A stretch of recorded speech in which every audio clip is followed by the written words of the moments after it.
Sir మీరు ఇప్పుడు మేధావి వర్గం నుంచి మీతోటి ఈ రోజు వచ్చి మిమ్మల్ని మేము ఇంటర్వ్యూ చేస్తున్నామంటే మీ దగ్గర ఇంత గత ప్రభుత్వానికి సంబంధించి మీరు ప్రతిసారి క్వశ్చన్ చేసుకుంటూ వస్తూనే ఉన్నారు. ఎప్పుడు ఏ విషయంలో అయినా కూడా ఏ మాత్రం జరిగినా కూడా మీరు మీ భావ ప్రకటన స్వేచ్ఛ అయితేనేది లేకపోతే మీరు ప్రజలకు చెప్పాల్సిన విధానం మీద చెప్పిండ్రు.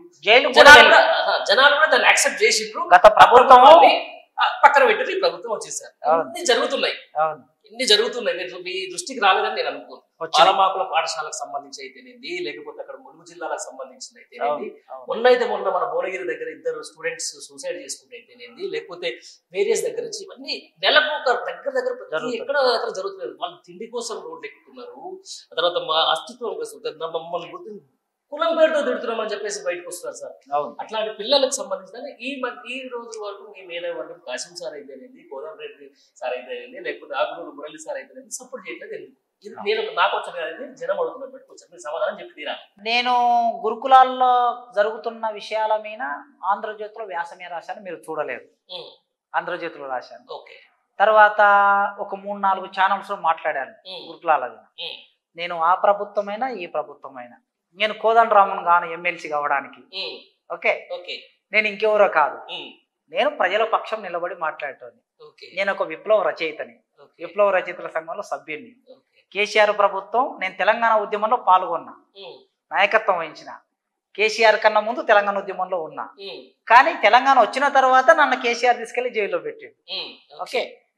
తర్వాత కాంగ్రెస్ ప్రభుత్వం వచ్చిన తర్వాత అయినా నేను కాంగ్రెస్ ప్రభుత్వానికి వ్యతిరేకంగా ఆనాడు మాటలని ఆనాడు కాంగ్రెస్ ప్రభుత్వం రాజశేఖర రెడ్డి ముఖ్యమంత్రిగా ఉన్న రోజు కూడా నన్ను జైల్లో పెట్టాడు. కేసీఆర్ ముఖ్యమంత్రి అయినాక జైల్లో పెట్టాడు. రేపు రేవంత్ రెడ్డి కూడా నేను ఇవి మాట్లాడుతున్నందుకు జైల్లో పెడతాడు. మేము ఎప్పుడు ప్రజల పక్షమే.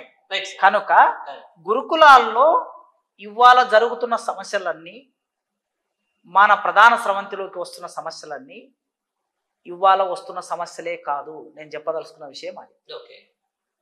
వీటి వెనుక ఒక కుట్ర ఉంది అంటున్న ప్రధాన స్రవంతి మీడియా గత 10 సంవత్సరాలలో వార్తలు బయటికి రాకుండా నొక్కి వేసిన వార్తలు నేను 10 వ్యాసాలు రాశాను. వాటి మీద టీఆర్ఎస్ గవర్నమెంట్ అధికారంలో ఉన్న రోజుల్లో గురుకులాల్లో ఏం జరుగుతుందో 10 వ్యాసాలు రాశాను. అకాడమిక్ అన్టచబిలిటీ అని పుస్తకం వేశాను నేను. ఓకే. ఆ రోజు ఇవాళ ఈ మీడియా ప్రధాన స్రవంతి పెద్ద పెద్ద పతాక శీర్షికలు పెట్టేస్తున్నారు కదా, ఆ రోజు ఎందుకు వేయలేదని అడుగుతున్నా. ఆ రోజు కూడా ఉన్నాయి ఈ సమస్యలు. ఆ రోజు కూడా సూసైడ్ చేసుకున్నారు. మన్ననూరులో ఒక స్కూల్లో అమ్మాయి సూసైడ్ చేసి ఉరిపెట్టి చంపాడు ఒక టీచర్. ఒక టీచరు, తర్వాత ఒక మగ టీచరు, ఒక ఆడ టీచర్, ఇద్దరు వాళ్ళు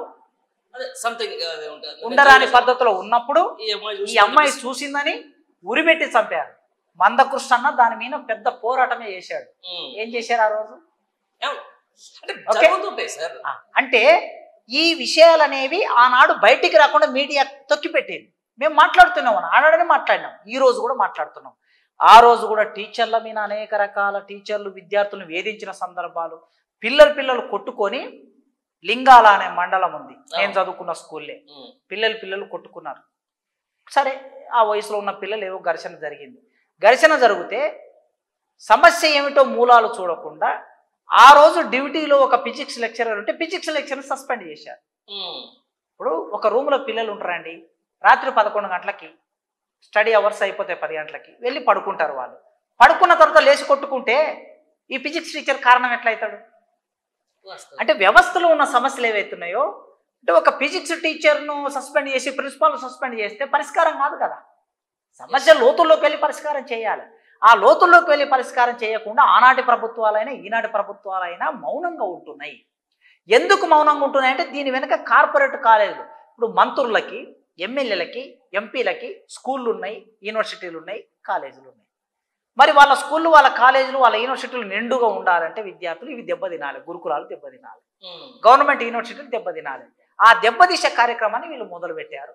అందుకే ఈ సందర్భంగా నేను వెంటనే డిమాండ్ చేస్తున్నది ఏంటంటే, రేవంత్ రెడ్డి గారు, మీరు విద్యారంగం అనేది తెలంగాణలో చాలా ముఖ్యమైనది. మీరు ఒక సమీక్ష నిర్వహించండి, గురుకులాల మీద ఒక సమీక్ష నిర్వహించండి, వెంటనే నిర్వహించాలని కోరుతున్నా నేను. నిర్వహించి ఏం జరుగుతుంది గురుకులాలు, ఎందుకు ఈ సమస్యలు ముందుకు వస్తున్నాయి, నాణ్యమైన భోజనం ఎందుకు పెట్టడం లేదు, ప్రిన్సిపాల్ల దగ్గర సమస్య ఉన్నదా, టీచర్ల దగ్గర సమస్య ఉన్నదా, సప్లయర్స్ దగ్గర సమస్య ఉన్నదా, లేదా మంత్రి దగ్గర సమస్య ఉన్నదా?